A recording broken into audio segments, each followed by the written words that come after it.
Hey, it's Alex from Android Central with the Samsung Galaxy S4 and the HTC One, two big new Android phones. So we want to do a comparison test. I'm going to jump into it right now and let you know how these two phones measure up.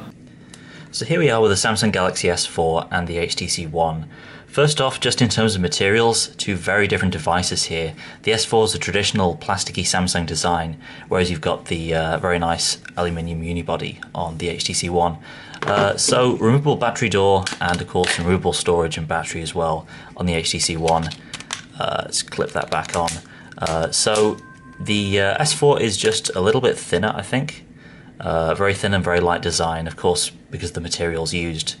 In terms of the overall size, the HTC One is a little bit taller. Not a huge amount of difference between the overall size of the two, though.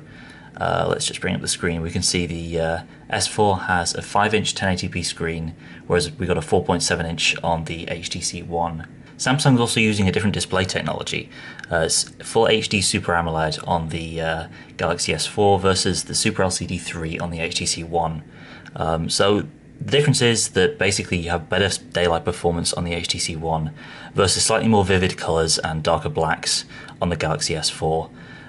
So on the whole, I think we prefer the LCD of the HTC One. It does look a lot better, although you do get more screen overall on the Galaxy S4.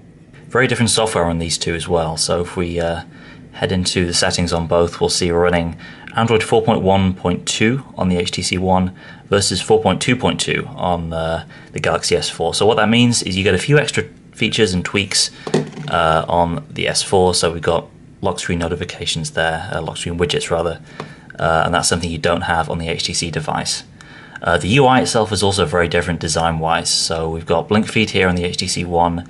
This is their new home screen dynamic, and of course, kind of different looking fonts and generally a kind of a more modern look on the HTC One.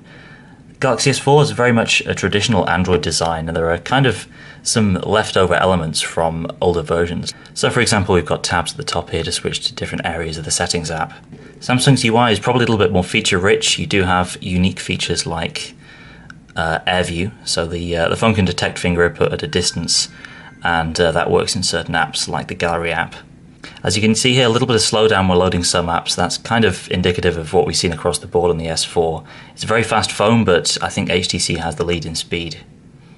So let's just hover over. We can see we're getting previews of these images as we're doing that. On the camera side, Samsung's gone for a traditional 13 megapixel camera, so upping the megapixel count, whereas HTC's gone for an ultra pixel sensor. That's larger pixels on the sensor itself, but a lower overall megapixel count. It's actually only 4 megapixels. Two very different ways of doing smartphone photography, and essentially the difference comes down to whether you want the best looking photos in daylight or low light. The Samsung device has the lead in daylight because, of course, higher megapixel count, more potential to capture detail in bright conditions. The HTC One wins out in low light, and it's quite clear to see in side-by-side comparisons that the larger pixels make a big difference when it comes to low light performance. So there we go, a very quick comparison of the Samsung Galaxy S4, the HTC One. Check out AndroidCentral.com for even more on both devices.